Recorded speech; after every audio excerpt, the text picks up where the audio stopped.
সবাইকে জয় যিশু। ঈশ্বর যে এত সুন্দর একটি সময় দিয়েছে তাই ঈশ্বরকে আমি ধন্যবাদ করি।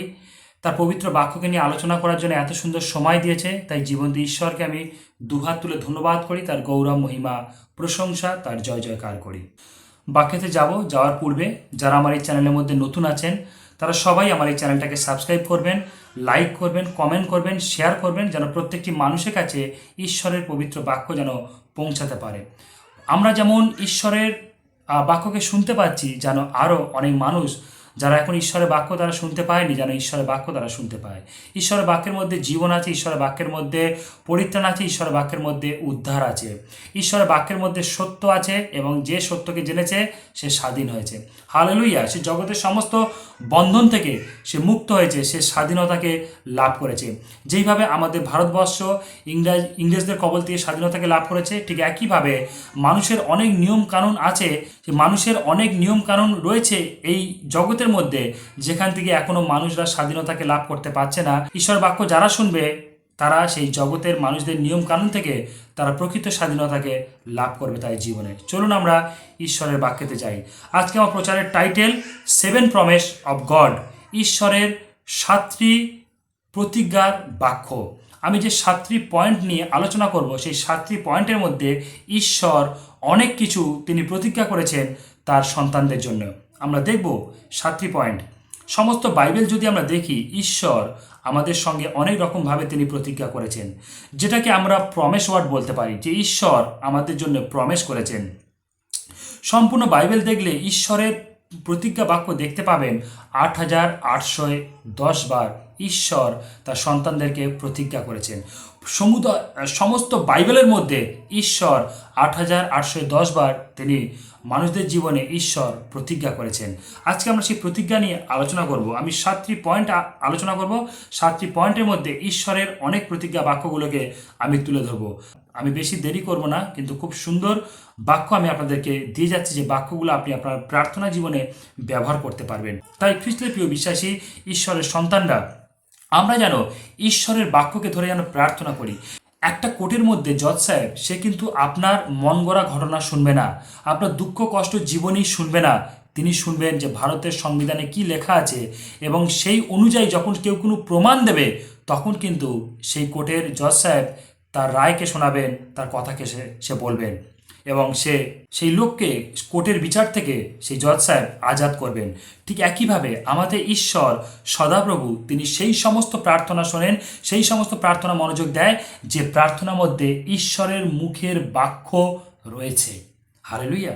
যদি আপনি বাক্য ধরে প্রার্থনা করেন, ঈশ্বর সেই বাক্য থেকে কোনোদিন সে পেছন পা হতে পারে না, কেন ঈশ্বর তার বাক্যকে সে নিজের মুখ দ্বারা বলেছে ও লিখেছে। তাই আপনি যখন বাক্যকে ধরে প্রার্থনা করবেন, ঈশ্বর তার বাক্যকে কোনোদিন অমান্য করতে পারবে না। তাই আজকে আমি 7টি পয়েন্টের মধ্যে ঈশ্বরের কিছু প্রতিজ্ঞার বাক্য আমি তুলে ধরব, যেগুলো আপনারা ধরে আপনি আপনাদের প্রার্থনার জীবনে প্রার্থনা করতে পারেন, ঈশ্বরের কাছ থেকে আশীর্বাদ, অনুগ্রহ, সুরক্ষা এবং আশীর্বাদকে আপনি আপনার জীবনে লাভ করতে পারেন। চলুন আমরা প্রথম 1 নম্বর পয়েন্ট দেখি। আই উইল প্রোটেক্ট ইউ, আমি তোমাকে রক্ষা করব। এটা আমি বলছি না, ঈশ্বর বলছে যে আমি তোমাকে রক্ষা করব। চলুন আমরা প্রথম বাক্যটা দেখে নিই। 2 থিসলনিকীয় তার 3 অধ্যায় 3 পদ। 2 থিসলনিকীয় তার 3 অধ্যায় 3 পদে লেখা আছে, কিন্তু প্রভু বিশ্বাসযোগ্য, তিনি তোমাদের স্থির রাখবেন এবং শয়তানের হাত থেকে তোমাদের রক্ষা করবেন। প্রভু ঈশ্বর বিশ্বাসযোগ্য। যখন বিশ্বাসের নাম আসে তখন আমাদের ঈশ্বরের নাম আসবেই আসবে, কারণ ঈশ্বর বিশ্বাসযোগ্য। যে বিশ্বাস করে সে ঈশ্বরের মহিমাকে দেখতে পাইবে। তাই তো যিশু বলছে যে আমি কি তোমাকে আজ্ঞা দিইনি যে তোমরা বিশ্বাস করলে ঈশ্বরের মহিমাকে দেখতে পাইবে। যে বিশ্বাস করে সে ঈশ্বরের মহিমা সে তার জীবনের মধ্যে দেখতে পায়। আর সেই ঈশ্বর বলছে যে আমি বিশ্বাসযোগ্য, যে আমাকে বিশ্বাস করে আমি তাকে সমস্ত বিপদ থেকে রক্ষা করব, এবং তাকে শয়তানের হাত থেকে আমি তাকে রক্ষা করব। ঈশ্বর তিনি কি বলছেন, যে ঈশ্বর বলছে যে তিনি তোমাকে সমস্ত পরীক্ষার উপরে স্থির রাখবেন এবং সমস্ত শয়তানের পাতা ফাঁদ থেকে তিনি আপনাকে রক্ষা করবেন। ঈশ্বরের প্রথম প্রতিজ্ঞার বাক্যে আমরা দেখতে পেলাম ঈশ্বর বলছে যে আমি তোমাকে স্থির রাখবো, তার মানে বিচলিত হইতে দেবে না, সমস্ত ব্যাকুলতা হইতে ঈশ্বর দেবে না। ঈশ্বর আপনাকে স্থির রাখবেন যদি আপনি ঈশ্বরের উপরে বিশ্বাস রাখেন, কেন ঈশ্বর বিশ্বাসযোগ্য। ঈশ্বর বলছে যে আমি শয়তানের সমস্ত পাতা ফাঁদ থেকে আমি তোমাকে রক্ষা করব। ঈশ্বর সমস্ত পাতা ফাঁদ থেকে আপনাকে রক্ষা করবেন যদি আপনি এই বাক্যকে ধরে আপনি ঈশ্বরের কাছে প্রার্থনা করেন। হালেলুইয়া। প্রথমে 1 নম্বর বাক্য আমরা দেখলাম, 2 থিসলনিকীয় 3:3 প্রভু বিশ্বাসযোগ্য, তিনি আপনাকে স্থির রাখবেন এবং শয়তানের আক্রমণ থেকে তিনি আপনাকে রক্ষা করবেন। Amen, hallelujah. চলুন আমরা দ্বিতীয় বাক্য দেখি। গীতসংহিতা 91:3। গীতসংহিতা 91:3 লেখা আছে, তিনি তোমাকে শিকারীদের ফাঁদ থেকে আর সর্বনাশা মরকের হাত থেকে রক্ষা করবেন। ঈশ্বর বলছে যে আমি তোমাকে শিকারীদের ফাঁদ থেকে, অনেক শিকারী আছে, শয়তান আছে যে আপনার জীবনে অনেক ফাঁদ পেতে রাখে। ঈশ্বর বলছে আমি তোমাকে সেই পাতা ফাঁদ থেকে রক্ষা করব যদি আপনি ঈশ্বরের উপরে বিশ্বাস করেন। ঈশ্বর বিশ্বস্ত। যদি আপনি বিশ্বাস করেন ঈশ্বর আপনাকে সমস্ত শিকারীদের পাতা ফাঁদ থেকে, যা আপনার জীবনের মধ্যে শয়তান পেতে রেখেছে, সেই পাতা ফাঁদ থেকে ঈশ্বর আপনাকে রক্ষা করবে যদি আপনি ঈশ্বরের উপরে বিশ্বাস করেন। ঈশ্বর বিশ্বাসযোগ্য। আমরা আরেকটি বাক্য দেখব, গীতসংহিতা 91:11-12। সেখানে ঈশ্বর বাক্য এরূপ বলছে যে কারণ তিনি তার দূতদের তোমার বিষয়ে আদেশ দেবেন যেন সব অবস্থায় তারা তোমাকে রক্ষা করেন, তারা হাত দিয়ে তোমাকে ধরে ফেলবেন যাতে তোমার পায়ের পাথরে আঘাত না লাগে। ঈশ্বর বাক্য কী বলছে? আমরা যতজন যীশু খ্রিস্টকে বিশ্বাস করে ঈশ্বরের সন্তান হয়েছি, ঈশ্বর সেই সন্তানদের জন্য প্রত্যেকজনের জন্য এক একটা করে সেবাকারী দূত দিয়েছে। তাই আমাদের জীবনে আমরা হয়তো দেখতে পাচ্ছি না, কিন্তু ঈশ্বরের দূত আমাদের সঙ্গে আছে সমস্ত বিপদ থেকে রক্ষা করার জন্য। আপনার জীবনে এমন কিছু আচমকা কিছু ঘটতে চলেছে, আপনি দেখলেন যে হয়তো আপনি আপনি আপনি রাস্তা থেকে যাচ্ছেন, যেতে দেখলে যে একটা গাড়ি একদম আপনার সামনে দিয়ে চলে গেল, আপনাকে যেন কেউ যেন রক্ষা করলো, আপনাকে যেন কেউ যেন ঠেলে ফেলে দিল, যাতে আপনি সেই গাড়ির ধাক্কা থেকে রক্ষা পেলেন।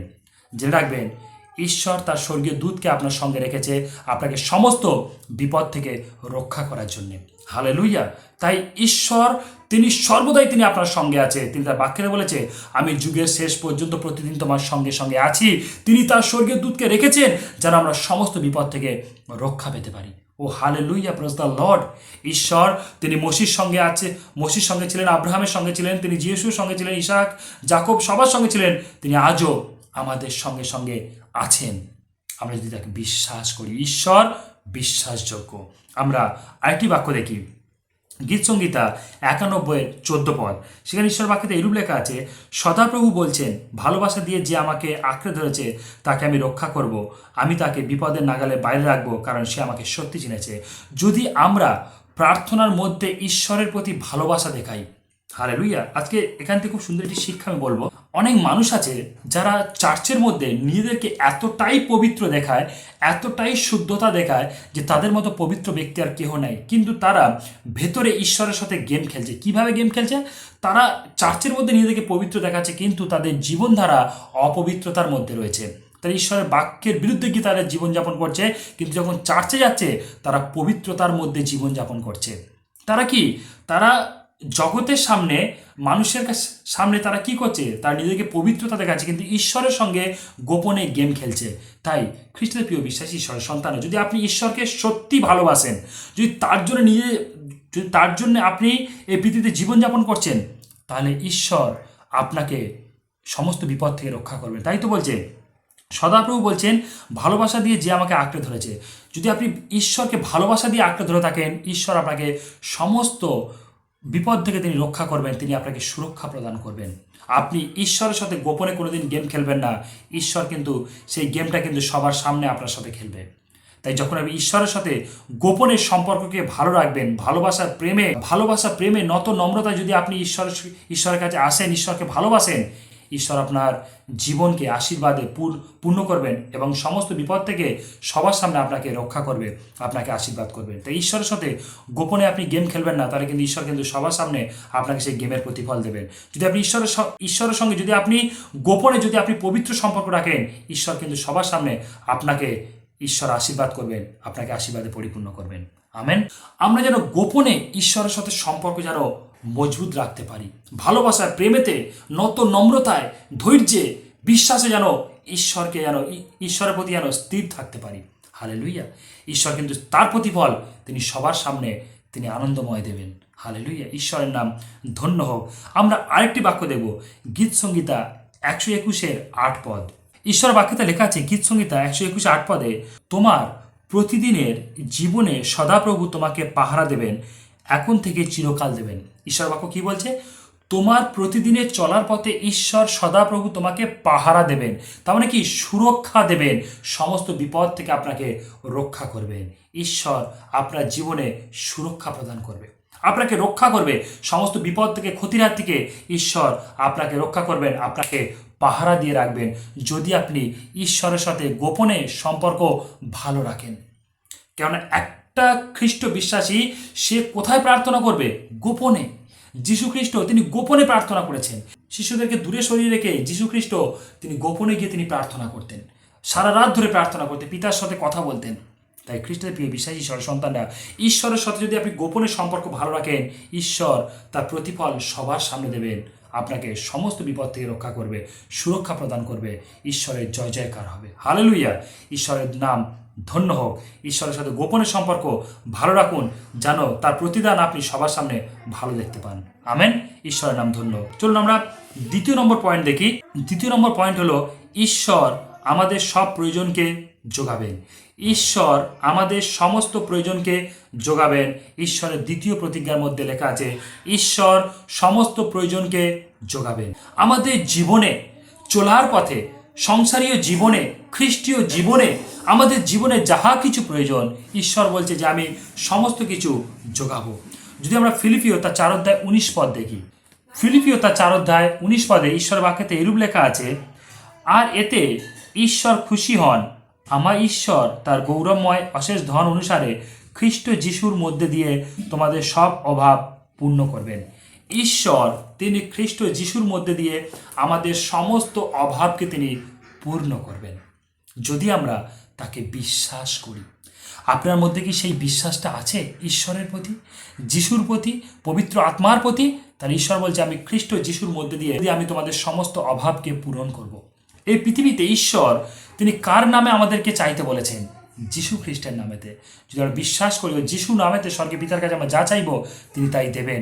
যদি আমরা আমাদের জীবনকে শুচিশুদ্ধ পবিত্র রাখি, ঈশ্বরের উপর বিশ্বাস রাখি, ঈশ্বরের উপর নির্ভর করি, তিনি আমাদেরকে প্রচুর আশীর্বাদ করবে।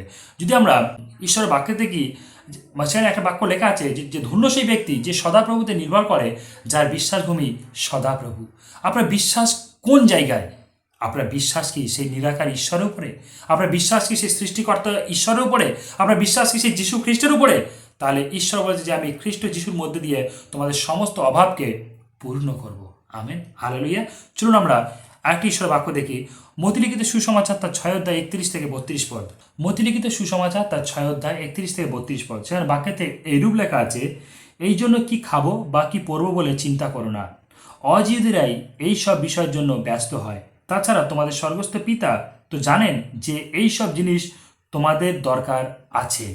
যদি আমরা মতিলিখিত সুসমাচার তার 6:31-32 পদে দেখি, সেখানে বাক্যে কিন্তু গভীরে আমরা প্রবেশ করতে পারি। ঈশ্বর তিনি কি বলছেন যে এই জন্য কি খাবো বা কি পরবো বলে চিন্তা করো না, অজিহুদিরাই এই সব বিষয়ের জন্য ব্যস্ত হয়। অজিহুদিরা বলতে কি? যারা ঈশ্বরকে বিশ্বাস করে না, যারা নাস্তিকভাবে জীবনযাপন করছে, তারা এই সব জিনিসের জন্য ব্যস্ত হয় যে তারা কি খাবে, কি পড়বে, কিভাবে জীবনযাপন করবে, তারা এই সব বিষয় নিয়ে ভাবে। কিন্তু যারা ঈশ্বরকে বিশ্বাস করবে তাদের জন্য স্বর্গের পিতা আমাদেরকে যোগাবেন, যে আমরা কি খাবো, কি পরবো, স্বর্গীয় পিতা আমাদেরকে জগিয়ে দেবেন। খ্রিস্টদের প্রিয় বিশ্বাসী ঈশ্বরের সন্তানরা, ঈশ্বরকে বিশ্বাস করার দরুন আমরা আমাদের জীবনে কত কিছু আশীর্বাদকে আমরা আমাদের জীবনে লাভ করতে পারি। তাই এই বাক্যের গভীরে প্রবেশ করুন, এই বাক্যের গভীরে যান, গিয়ে দেখুন ঈশ্বর তিনি কি বলছেন, তার সন্তানদের জন্য কি প্রতিজ্ঞা তিনি করছেন। তিনি বলছেন যে আমি তোমাদেরকে সমস্ত কিছু যোগাবো। এখানে কি বলছে? যে তাছাড়া তোমাদের স্বর্গস্থ পিতা জানেন যে তোমাদের কি প্রয়োজন। ঈশ্বর তিনি জানেন যে আমাদের জীবনে কি প্রয়োজন, তিনি সমস্ত কিছু যোগাবেন। দেহের জন্য পোশাক, আমাদের পেটের জন্য খাদ্য, তিনি সমস্ত কিছু যোগাবেন। বাক্য থেকে আমরা জানতে পারি কোনটা আমাদের প্রয়োজন, তা ঈশ্বর জানেন। আমাদের প্রয়োজন খাদ্যের, বস্ত্রের, বাসস্থানের তিনি ভালোভাবে জানেন কোনটা কোন সময় আমাদের জীবনে প্রয়োজন। তাই চিন্তা করবেন না, ভাবনা করবেন না। চিন্তা করবে তারা যারা ঈশ্বরবিহীন জীবনযাপন করছে, যাদের মধ্যে ঈশ্বর নেই, তারা চিন্তা করবে কি খাবে, কি পড়বে, কি নিয়ে থাকবে, তারা চিন্তা করবে। কিন্তু যাদের মধ্যে ঈশ্বর আছে তারা চিন্তা ভাবনা করবেন না। কেন? আমাদের জন্য চিন্তা ভাবনা করার জন্য ঈশ্বর আছেন। তিনি তার বাক্যতে বলেছেন তোমাদের সমস্ত চিন্তা ভাবনা ভার আমার উপর ফেলে দাও, দেখো আমি তোমার জন্য চিন্তা করি। ঈশ্বর তিনি আছেন আমার জন্য চিন্তা করার জন্য। তাই আমরা চিন্তা করব না, আমরা শুধু ঈশ্বরের বাক্যকে পালন করব, বিশ্বাসের সহিত আমরা তার পথে চলব। আমেন। তাই ঈশ্বর তিনি তার দ্বিতীয় পয়েন্টে এইরূপ বলছে, ঈশ্বর আমাদের সব প্রয়োজন জগিয়ে থাকেন। ঈশ্বর আমাদের সমস্ত প্রয়োজন যোগাবেন যদি আমরা তার প্রতি বিশ্বাস রাখি এবং বিশ্বাসে স্থির থাকি। তিনি স্বর্গরাজ্যের দরজা খুলে তিনি আমাদের জীবনে সমস্ত কিছু যোগাবেন যা আমাদের জীবনে প্রয়োজন। সেদিন ইসরায়েল জাতিকে ঈশ্বর আকাশ থেকে মান্না জগিয়েছিলেন। আজকের আমরা আমাদের জন্য ঈশ্বর তিনি স্বর্গ থেকে তিনি সমস্ত কিছু যোগাবেন। হালেলুইয়া, ঈশ্বরের নাম ধন্য হোক। আমাদের ঈশ্বর তিনি পবিত্র সর্বশক্তিমান ঈশ্বর, তার পক্ষে সকলই সম্ভব। তিনি আমাদের জীবনে সমস্ত কিছু যোগাবেন, তার বাক্যে প্রতিজ্ঞায় লেখা আছে। Amen, hallelujah. চলুন আমরা তৃতীয় পয়েন্ট দেখি। তৃতীয় পয়েন্ট হলো ঈশ্বর আমাদের শক্তি যোগান ও শক্তি দেয়। হালেলুইয়া। যদি আমরা যিশাইও 12:2 দেখি, যিশাইও তার 12:2 যদি দেখি, সেখানে ঈশ্বর বাক্যেতে এইরূপ লেখা আছে, সত্যি ঈশ্বরই আমার উদ্ধারকর্তা, আমি তার উপর নির্ভর করব, ভয় করব না। সদাপ্রভুই আমার শক্তি ও আমার গান। সদাপ্রভু আমাদের শক্তি, আমাদের গান। আমরা সদাপ্রভুর গৌরব প্রশংসা ধন্যবাদ করি এবং সদাপ্রভুর উপর যখন আমরা বিশ্বাস রাখি, আমাদের সমস্ত ভয় দূর হয়ে যায়, আমাদের ব্যাকুলতা দূর হয়ে যায়, দুর্বলতা দূর হয়ে যায়। যদি আমরা ঈশ্বর বাক্যতে দেখি যে যিশাইও তার 41:10 লেখা আছে, তুমি ভয় করো না, আমি তোমার সঙ্গে আছি, ব্যাকুল হইও না, কারণ আমি তোমার ঈশ্বর, আমি তোমাকে পরাক্রম দেবো, তোমাকে সাহায্য করবো, আমি আপন ধর্মশীলতা দক্ষিণ হস্ত দ্বারা তোমাকে ধরে রাখবো। ঈশ্বর বাক্য কি বলছে? যে তিনি বলছেন যে আমি তোমাদেরকে শক্তি দেবো, পরাক্রম দেবো। কি বলছে? যে আমি তোমাকে পরাক্রম দেবো। ঈশ্বরই আমাদের শক্তি, ঈশ্বরই আমাদের শক্তির উৎস, ঈশ্বরের কাছ থেকে সমস্ত শক্তি আসে। তাই তো সাধু পৌল তিনি বলেছেন, যিনি আমাকে শক্তি দেয় তাহাতে আমি সমস্ত কিছু করতে পারি। ঈশ্বরের কাছ থেকে আমাদের শক্তি আসে, যীশু খ্রিস্টের মাধ্যমে আমাদের জীবনে শক্তি আসে, আর সেই শক্তির মাধ্যমে আমরা সমস্ত কিছুকে করতে পারি। আমরা শয়তানকে পরাজয় করতে পারি, আমরা শয়তানের সমস্ত বাণকে আমরা প্রতিরোধ করতে পারি, আমরা শয়তানের সমস্ত পাতা ফাঁদকে আমরা ক্যান্সেল করতে পারি, আমরা শয়তানের সমস্ত মন্দ পরিকল্পনাগুলোকে আমরা ব্যর্থ করতে পারি, শয়তানের সমস্ত চিন্তা ভাবনাকে পরিকল্পনাগুলোকে আমরা ক্যান্সেল করতে পারি। যদি আমরা আরেকটি বাক্য দেখি, যিশাইও তার 40 যদি আমরা 29 পদ দেখি, সেখানে ঈশ্বর বাক্যেতে এইরূপ লেখা আছে, তিনি দুর্বলদের শক্তি দেন আর শক্তিহীনদের বল বাড়িয়ে দেন। ঈশ্বর বাক্য কি বলছে? যে তিনি দুর্বলদের শক্তি দেন। যদি আজকের আপনি দুর্বল, তাহলে ঈশ্বরের কাছ থেকে আপনি শক্তি চেয়ে নিন। ঈশ্বর তিনি আপনাকে শক্তি দেবেন যদি আজকে আপনি দুর্বল হয়ে আছেন। ঈশ্বর বাক্য কি বলছে? ঈশ্বরের শক্তি আমাদের মতো মানুষদের দুর্বলতার মধ্যে প্রকাশ পায়। যখনই আমরা দুর্বল তখনই আমরা সবল। ঈশ্বরের বাক্যতে লেখা আছে যে যখনই আমি দুর্বল তখনই আমি সবল। আর এখানে যিশাইও তার 40:29 তিনি ঈশ্বর বাক্য কি বলছে? তিনি দুর্বলদের শক্তি দেন। যখনই আমরা দুর্বল তখনই ঈশ্বরের শক্তি আমাদের মধ্যে থেকে বহিঃপ্রকাশ হয়, তখন আমাদের মধ্যে থেকে ঈশ্বরের বাক্য প্রকাশ পায়, ঈশ্বরের শক্তি প্রকাশ পায়। আর শক্তিহীনদের বল বাড়িয়ে দেন। যারা শক্তিহীন, যারা দুর্বল হয়ে পড়েছে, ঈশ্বরের শক্তি তাদের মধ্যে থেকে প্রকাশ পায় এবং তাদের মধ্যে থেকে বৃদ্ধি পায়। তাই ঈশ্বর যারা দুর্বল হয়ে আছে, ঈশ্বর তাদের শক্তিদাতা, তিনি তাকে শক্তি দিয়ে থাকেন। তাই দুর্বলদের সঙ্গে কোনোদিন আপনারা কোনো খারাপ ব্যবহার করবেন না, কেন দুর্বলদের ঈশ্বর তিনি সর্বশক্তিমান। আমাদের ঈশ্বর তিনি সর্বশক্তিমান। তাই তো বলছে যে তিনি দুর্বলদের শক্তি দেন আর শক্তিহীনদের বল বাড়িয়ে দেন।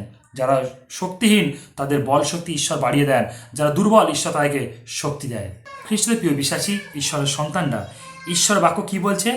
যে ঈশ্বর আমাদের শক্তি যোগান ও শক্তি দেয়। তাই তৃতীয় নম্বর পয়েন্টে ঈশ্বর আমাদের শক্তি যোগান ও শক্তি দেয়। তাই যিশাইও 12:2 দেখতে পেলাম এবং যিশাইও 40:29 দেখতে পেলাম, ঈশ্বর তিনি দুর্বলদের শক্তি দিয়ে থাকেন। যদি আমরা দুর্বল, ঈশ্বরের কাছে শক্তির যাচনা করি যে প্রভু তুমি তো বাক্যেতে বলেছো তিনি দুর্বলদের শক্তি দেন, প্রভু তুমি আমাদের শক্তি দাও যেন আমরা শক্তি প্রাপ্ত হতে পারি। হালেলুইয়া, ঈশ্বরের নাম ধন্য হোক। আমরা এই বাক্যকে ধরে আমরা আমার জীবনে প্রার্থনা করতে পারি। যদি আমরা এবার 4 নম্বর পয়েন্টে যাই, আমি তোমাকে সর্বদা প্রেম করব। ঈশ্বর কি বলছে? আমি তোমাকে সর্বদা প্রেম করব। যদি আমরা জিরোমিও তার 31:3 দেখি, জিরোমিও তার 31:3 এইরূপ লেখা আছে, সেই সময় ইসরায়েলীয়রা বলেছিল যে সদাপ্রভু দূর থেকে তাদের দেখা দিয়েছিলেন, তখন সদাপ্রভু তাদের বলেছিলেন, অশেষ ভালোবাসা দিয়ে আমি তোমাদের ভালোবেসেছি, অটল ভালোবাসা দিয়ে আমি তোমাদের কাছে টেনেছি। ঈশ্বর কি বলছে? যে অশেষ ভালোবাসা দিয়ে আমি তোমাদেরকে ভালোবেসেছি, অশেষ ভালোবাসা দিয়ে আমি তোমাদেরকে কাছে টেনেছি। ঈশ্বর আমাদের মতো পাপী সন্তানদেরকে তিনি আগাপে প্রেম করেছেন, প্রথমে ভালোবেসেছেন, আমাদেরকে কাছে ডেকেছেন। আমাদের মতো পাপী তাপী জঘন্য মানুষদেরকে ঈশ্বর ভালোবেসেছেন, আমাদেরকে তার পুত্র যিশুর রক্ত দিয়ে ধুয়েছেন, আমাদেরকে শুচি শুদ্ধ পবিত্র করেছে। কেউ এমন পিতা নেই যে তার নিজের একমাত্র সন্তানকে তিনি পাপী মানুষদের জন্য বলি দিতে পারে, কিন্তু আমাদের পিতা ঈশ্বর তিনি আমাদের মতো পাপী তাপী মানুষদের জন্য তার একমাত্র পুত্রকে যিশু খ্রিস্টকে তিনি বলি দিয়েছেন, তার রক্ত দিয়ে আমাদেরকে শুচিশুদ্ধ পবিত্র করেছেন। হালেলুয়া! ঈশ্বর তিনি আমাদেরকে আগাপে প্রেম করেছে, নিঃস্বার্থ প্রেম করেছে। আমার ঈশ্বরের ভালোবাসার মধ্যে কোনো স্বার্থ নেই, কিন্তু একটা মানুষ সর্বদাই সে স্বার্থ নিয়েই সে ভালোবাসে, কিন্তু ঈশ্বর আমাদেরকে বিনা স্বার্থে ভালোবেসেছে। ঈশ্বরের ভালোবাসার মধ্যে কোনো স্বার্থ নেই, তিনি নিঃস্বার্থভাবে আমাদেরকে প্রেম করেছে, আমাদেরকে ভালোবেসেছে। তো ঈশ্বরের এই প্রেমকে আপনি দাবি করুন। ঈশ্বর, তুমি আমাকে আগাপে প্রথম প্রেম করেছো, তাই প্রভু যেন আমি তোমাকে আরও প্রেম করতে পারি, ভালোবাসতে পারি। হালেলুয়া! ঈশ্বর হলো প্রেমের ঈশ্বর, ঈশ্বর হলো ভালোবাসার ঈশ্বর। যার মধ্যে প্রেম আছে, ভালোবাসা আছে, ঈশ্বর তার মধ্যে আছে। কিন্তু যার মধ্যে প্রেম ভালোবাসা নেই, তার মধ্যে ঈশ্বর নেই, ঈশ্বরের ভালোবাসা নেই। হালেলুয়া! তাই খ্রিস্টের প্রিয় বিশেষ ঈশ্বরের সন্তানরা, ঈশ্বরের এই প্রেমকে আপনি আপনার মধ্যে যাচনা করুন, যেন ঈশ্বরের প্রেমের মধ্যে আপনি ডুবে যেতে পারেন। তাই তো পবিত্র আত্মার প্রথম ফল প্রেম। আপনি সেই প্রেম ফলকে পবিত্র আত্মার কাছে যাচনা করুন, যেন পবিত্র আত্মা আপনাকে প্রথম ফল দিয়ে আশীর্বাদ যুক্ত করতে পারে। হালেলুয়া! প্রেমেতে পরিপূর্ণ হন। 5 নম্বর পয়েন্ট, ঈশ্বর বলছে তুমি আমাকে যখন ডাকবে তখনই আমি উত্তর দেব। হালেলুয়া! কি বলছে? ঈশ্বর বলছে তুমি আমাকে যখন ডাকবে তখনই আমি উত্তর দেব। একটা খুব সুন্দর কথা মনে পড়ছে, আপনার সব থেকে প্রিয় যে মানুষ, আপনি হয়তো তাকে যখন ডাকবেন হয়তো সে আপনাকে উত্তর নাও দিতে পারে। আপনি হয়তো যখন তাকে ফোন করবেন সে হয়তো আপনার ফোনের উত্তর নাও দিতে পারে। আপনি হয়তো আপনার প্রয়োজনে আপনি আপনার আপনজনকে খুঁজবেন, হয়তো সেই আপনজন আপনার বিপদে নাও আসতে পারেন। কিন্তু ঈশ্বর কি বলছে? ঈশ্বর বলছে তুমি আমাকে যখনই ডাকবে আমি তখনই তোমার ডাকে সাড়া দেব। ঈশ্বর বলছে। হালেলুয়া! তাহলে আমাদের আত্মীয় স্বজন, প্রিয়জন, আপনজনদেরকে আমরা আমাদের সমস্যায় পড়ে যখন আমরা ডাকি, আমরা কারুর দেখা পাই না, কিন্তু ঈশ্বর কি বলছে? যে তুমি আমাকে যখন ডাকবে আমি তখন উত্তর দেব। দেখি ঈশ্বরের বাক্য কি বলছে। জিরোমিও তার 33 অধ্যায় 2 ও 3 পদ বাক্যতে এরূপ লেখা আছে, সদাপ্রভু বললেন, আমার নাম সদাপ্রভু, আমি কাজ করি, যে কাজ আমি করি তার পরিকল্পনা করি এবং তা শেষ করি। আমি বলছি আমাকে ডাকো, আমি তোমাকে উত্তর দেব এবং এমন মহৎ ও এমন গোপন বিষয়ের কথা বলবো যা তুমি জানো না। ঈশ্বর কি বলছে? তুমি আমাকে ডাকো, আমি তোমাকে উত্তর দেব এবং এমন গোপন ও মহৎ বিষয়ের কথা আমি তোমাকে বলবো যা তুমি এখনো পর্যন্ত জানো না। ও হালেলুয়া! ঈশ্বর বাক্য আমাদের কত শক্তি দিচ্ছে। ঈশ্বর বাক্য আমাদের বলছে কি যে তোমরা আমাকে ডাকো, আমি তোমাকে উত্তর দেব। ঈশ্বর আমাদেরকে ডাকতে বলছে, তিনি আমাদেরকে উত্তর দেবে। আমরা এই বাক্য ধরে যখন প্রার্থনা করব, ঈশ্বর তিনি আমাদের কাছে না এসে থাকতে পারবেন না। তিনি আমাদের প্রতিজ্ঞা করছেন যে তিনি আসবেন ও আমাদেরকে সুরক্ষা দেবেন, আশীর্বাদ করবেন, বিপদ থেকে রক্ষা করবেন, আমাদেরকে সমস্ত কিছু যোগাবেন, আমাদের প্রয়োজনকে মেটাবেন। হালেলুয়া! কত সুন্দর একটা প্রতিজ্ঞার বাক্য। ঈশ্বর তিনি প্রতিজ্ঞা করছেন। আজকাল মানুষ প্রতিজ্ঞা করে প্রমিস করে ভুলে যায়, কিন্তু ঈশ্বর কি বলছে? যে তোমরা আমাকে যখনই ডাকবে আমি তোমাকে উত্তর দেব এবং এমন গোপন ও মহৎ বিষয় তোমাকে জানাবো যা তুমি এখনো পর্যন্ত জানো না। আমরা কি জানি না? ঈশ্বরের গভীর ও নিগুড় তত্ত্ব আমরা জানি না, ঐশ্বরিক বিষয়গুলো জানি না। ঈশ্বর বলছে তিনি আমাদেরকে জানাবেন, আমাদেরকে বোঝাবেন।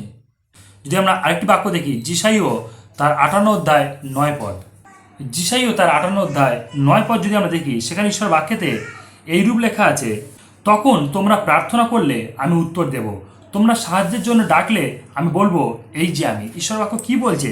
যে তখন তোমরা প্রার্থনা করলে আমি তোমাকে উত্তর দেব। ঈশ্বর বলছে তোমরা আমার কাছে প্রার্থনা করলে আমি তোমাকে উত্তর দেব, আমি তোমাদেরকে নিরাশ করব না। ঈশ্বর বলছে আমরা যখনই প্রার্থনা করব ঈশ্বর তিনি উত্তর দেবেন। আর কি বলছেন? তোমরা সাহায্যের জন্য ডাকলে আমি বলবো এই যে আমি। ঈশ্বরকে যখনই আমরা ডাকবো, সাহায্যের জন্য ডাকবো, ঈশ্বর তিনি বলবেন এই যে আমি তোমার সঙ্গে সঙ্গে আছি। ঈশ্বর পুরাতন নিয়মে যেমন বলেছে, ঈশ্বর নতুন নিয়মে যীশু খ্রিস্ট বলেছে যে আমি যুগান্তর পর্যন্ত প্রতিদিন তোমার সঙ্গে সঙ্গে আছি। ঈশ্বর তিনি আমাদের সঙ্গে সঙ্গে আছেন, আমাদের সাথে সাথে আছেন। আমরা যখনই ডাকবো তিনি আমাদেরকে সাড়া দেবেন, উত্তর দেবেন, সাহায্য করবেন, আশীর্বাদ করবেন, প্রয়োজন মেটাবেন, আমাদের প্রার্থনা শুনবেন, আমাদেরকে আশীর্বাদে আমাদের মুখকে হাসিতে পূর্ণ করবেন। Hallelujah, thank you lord. আমরা যদি 6 নম্বর পয়েন্ট দেখি, ঈশ্বর বাক্যতে লেখা আছে আমি তোমার সহবর্তী ঈশ্বর। ঈশ্বর বলছে আমি তোমার সহবর্তী। যিশাইও তার 41 অধ্যায় 10 পদ, ঈশ্বর বাক্য কি বলছে? যিশাইও তার 41 অধ্যায় 10 পদে লেখা আছে, কি বলছে? কাজেই তুমি ভয় করো না, আমি তোমার সঙ্গে সঙ্গে আছি। ঈশ্বর কি বলছে? আমি তোমার সঙ্গে সঙ্গে আছি, আমি তোমার সহবর্তী, আমি তোমার সাথে আছি। তুমি যেখানে যাবে আমি সেখানে তোমার সঙ্গে আছি। ঈশ্বর তার বাক্যতে প্রতিজ্ঞা করে বলছে, যিশাইও তার 41:10 পদে বলছে যে কাজেই তুমি ভয় করো না, আমি তোমার সঙ্গে সঙ্গে আছি, ব্যাকুল হইও না, কারণ আমি তোমার ঈশ্বর। ঈশ্বর তিনি আমাদের সঙ্গে আছে, আমাদের সাথে আছে, তাই তিনি বলছেন যে আমি তোমার সহবর্তী, আমি তোমার সাথে আছি। কোনো মানুষ আপনার সঙ্গে আছে কি আপনার দেখার দরকার নেই। যদি ঈশ্বর আপনার সঙ্গে থাকে তাহলে সবাই আপনার সঙ্গে থাকবে। হালেলুইয়া। তাই ঈশ্বরকে আপন করে নিন, তারপর দেখবে পুরো জগৎ আপনার আপন হয়ে যাবে। খ্রিস্টের প্রিয় বিশ্বাসী ঈশ্বরের সন্তানরা, ঈশ্বরকে দূরে সরিয়ে আপনি জগৎকে আপন করে নিয়ে আপনার কোনো লাভ নেই। ঈশ্বরকে আপন করুন, ঈশ্বর যখন আপনার সঙ্গে থাকবে এই জগৎ আপনার সঙ্গে থাকবে। হালেলুইয়া। তাই ঈশ্বরের প্রেমে পাগল হন, ঈশ্বরের সঙ্গে সময় কাটান। মথি তার 28 অধ্যায় 20 পদ যদি আমরা দেখি, মথি তার 28 অধ্যায় 20 পদ যদি দেখি, সেখানে ঈশ্বরের বাক্যতে এইরূপ লেখা আছে, আমি তোমাদের যেসব আদেশ দিয়েছি তা পালন করতে তাদের শিক্ষা দাও। দেখো, যুগের শেষ পর্যন্ত সব সময় আমি তোমাদের সঙ্গে সঙ্গে আছি। ঈশ্বরের বাক্য কি বলছে? আমি তোমাদের সঙ্গে সঙ্গে আছি। ঈশ্বর আমাদের সঙ্গে সঙ্গে আছে, ঈশ্বরের আশীর্বাদ আমাদের সঙ্গে সঙ্গে আছে। ঈশ্বরের বাক্য যদি আমরা পালন করি এবং সেই বাক্য নিয়ে যদি আমরা অন্যজনকে শিক্ষা দিই, ঈশ্বর তিনি কি বলছেন? যে আমি তোমাদের সঙ্গে সঙ্গে আছি। খ্রিস্টের প্রিয় বিশ্বাসী ঈশ্বরের সন্তানরা, ঈশ্বর আমাদের সহবর্তী, তিনি প্রতিজ্ঞা করে বলেছেন আমাদের সঙ্গে সঙ্গে আছে। যদি আমরা যিশু তার 1 অধ্যায় 9 পদ দেখি, যিশু তার 1:9 পদে এইরূপ লেখা আছে, আমি তোমাকে আদেশ দিয়েছি, কাজেই তুমি শক্তিশালী হও ও মনে সাহস আনো। ভয় করো না কিংবা নিরাশ হইও না, কারণ তুমি যেখানেই যাও না কেন তোমার ঈশ্বর সদাপ্রভু তোমার সঙ্গেই থাকবেন। হালেলুইয়া। যিশু তার 1 অধ্যায় 9 পদে বলছে যে আমি তোমাকে আদেশ দিইনি যে তুমি কাজে তুমি শক্তিশালী হও, মহাভয় ভীতকে নিরাশ হইও না, কারণ তুমি যেই স্থানে যাবে আমি ঈশ্বর সদাপ্রভু তোমার সহবর্তী। ঈশ্বর তিনি আমাদের সঙ্গে আছেন, ঈশ্বর তিনি আমাদের সাথে আছেন। তাই তো তিনি তার প্রতিজ্ঞায় বলেছে যে আমি তোমার সহবর্তী, ঈশ্বর সদাপ্রভু, আমি তোমার সঙ্গে সঙ্গে আছি। তাই তিনি বলছে যে তোমরা কাজে তোমরা ভয় করো না, মহাভয়ে ভীতকে নিরাশ হইও না, কারণ আমি তোমার সঙ্গে সঙ্গে আছি। যেন আমরা ভয় না করি, ভেঙে না পড়ি, শয়তান শত্রু দিয়াবলকে থেকে যেন আমরা ভয় না করি, কেননা ঈশ্বর তিনি আমাদের সঙ্গে আছে। হালেলুইয়া। তাই যেন আমরা কোনো কিছু থেকে ভয় না করি, ঈশ্বরের আশীর্বাদ অনুগ্রহ আমাদের সঙ্গে সঙ্গে আছে। তাই আমরা যেন কোনো মতে কোনো কিছু থেকে ভয় না করি, ঈশ্বরের চলার পথে যেন শয়তান শত্রু দিয়াবলকে থেকে আমরা ভয় না করি, কেন ঈশ্বর তিনি আমাদের সঙ্গে আছেন, তিনি আমাদের সমস্ত বিপদ থেকে রক্ষা করবেন। ঈশ্বর তিনি আমাদের সহবর্তী। আমরা 7 নম্বর পয়েন্ট দেখব, আমি তোমাকে শান্তি প্রদান করব। 7 নম্বর পয়েন্ট, আমি তোমাকে শান্তি প্রদান করব। এই জগতে একটা জিনিসের খুবই প্রয়োজন, শান্তি। মানুষ শান্তির জন্য মানুষ কোথায় না কোথায় যাচ্ছে, গুণিন তান্ত্রিক ওঝা জ্যোতিষীর কাছে মানুষ ছুটে বেড়াচ্ছে, অর্থ দিয়ে মানুষ শান্তি কিনতে চাইছে, কিন্তু মানুষ শান্তি পাচ্ছে না। খ্রিস্টদের প্রিয় বিশ্বাসী ঈশ্বরের সন্তানরা, শান্তির খুবই প্রয়োজন। কিন্তু যিশু তিনি যোহন লিখিত সুসমাচার 14 অধ্যায় 27 পদে কি বলছে আমরা দেখি একবার। যোহন লিখিত সুসমাচার তার 14 অধ্যায় 27 পদে যিশু তিনি এইরূপ বলছেন, আমি তোমাদের জন্য শান্তি রেখে যাচ্ছি, আমারই শান্তি আমি তোমাদের দিচ্ছি। জগৎ যেভাবে দেয় আমি সেইভাবে দিই না, তোমাদের মন যেন অস্থির না হয় এবং মনে ভয় না থাকে। ঈশ্বর বাক্য কি বলছে? জগৎ যেরূপ শান্তি দেয় সেই শান্তি ঈশ্বর দেয় না। জগতের শান্তি ক্ষণিকের জন্য, যে শান্তি আজ আছে কাল নাও থাকতে পারে, কিন্তু ঈশ্বর যে শান্তি আমাদেরকে দেয় সেটা চিরস্থায়ী, অনন্ত জীবনের জন্য। তাই তো ঈশ্বরের আর এক নাম হলো জিহোবা শালোম, তার মানে সদাপ্রভু শান্তিরাজ। সদাপ্রভুর কাছ থেকে আছে শান্তি, আর সেই শান্তি যিশু বলছে তিনি আমাদেরকে দিয়ে যাচ্ছে। তাই জন্য যিশুর কাছ থেকে আমরা শান্তিকে লাভ করি, কারণ শান্তি প্রকৃত যিশুই দান করে। হালেলুইয়া, ঈশ্বরের নাম ধন্য। ঈশ্বরকে বিশ্বাস করুন, ঈশ্বরের নিকটে থাকুন, তাহাতে ঈশ্বর আপনাদের নিকটবর্তী হবেন। ঈশ্বরের গৌরব করুন, ঈশ্বরকে ভালোবাসুন, ঈশ্বরকে বিশ্বাস করুন, ঈশ্বরের বাক্যকে ধরে ঈশ্বরের কাছে প্রার্থনা করুন। ঈশ্বর আপনার সঙ্গে সঙ্গে আছে, ঈশ্বর আপনাকে আশীর্বাদ যুক্ত করবে। হালেলুইয়া, ঈশ্বর আপনাদেরকে আশীর্বাদ করুক, সুস্থ সবল সুন্দর রাখুক। ঈশ্বরের বাক্য মতো জীবনযাপন করুন, ঈশ্বরের বাক্য ধরে প্রার্থনা করুন। সবাই ভালো থাকবেন, সুস্থ থাকবেন। সবাইকে জয় যিশু।